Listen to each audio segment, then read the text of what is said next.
Yung mga idol, kumusta?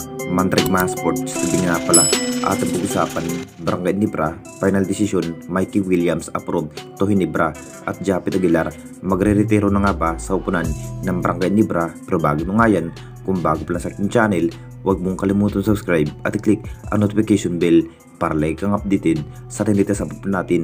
So pagamat naghahanda na nga rin ang kupunan ng ating Barangay Ginebra sa magiging lineup kung paano pa nga ba talunin ng ibang kupunan dahil butas ng karayong pa rin ang kanilang madadaanan bago makuha ang hinahangad ng malaking tagumpay sa ating liga.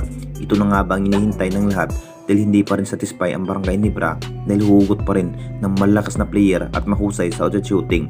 Ang balak sana ng ating Jinkings, kukunin na nga ba ang nasabing player na si Mikey Williams. Alam na natin lahat mga idol sa naging performance na nasabing player, talagang naging impact na nga rin dahil mahusay rin sa outlet shooting itong si Mikey Williams.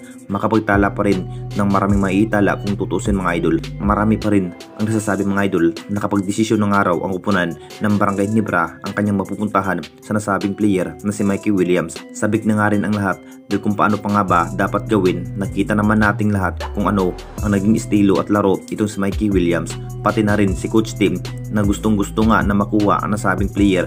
Kino-confirm na nga rin na pumirma ng bagong kontrata itong si Mikey Williams sa upunan ng ating Barangay Ginebra.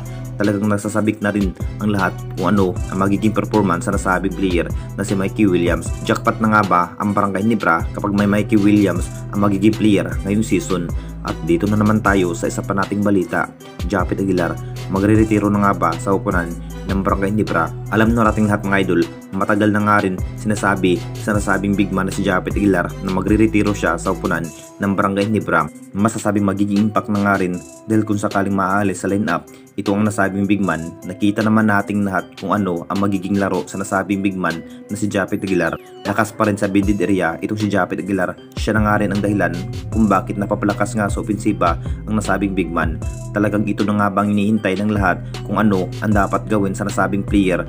Masasabing hindi pa rin biro ang kanya nagiging performance matapos binigyan ng magandang laban ang ating national team na Gilas Pilipinas laban nga sa Guam.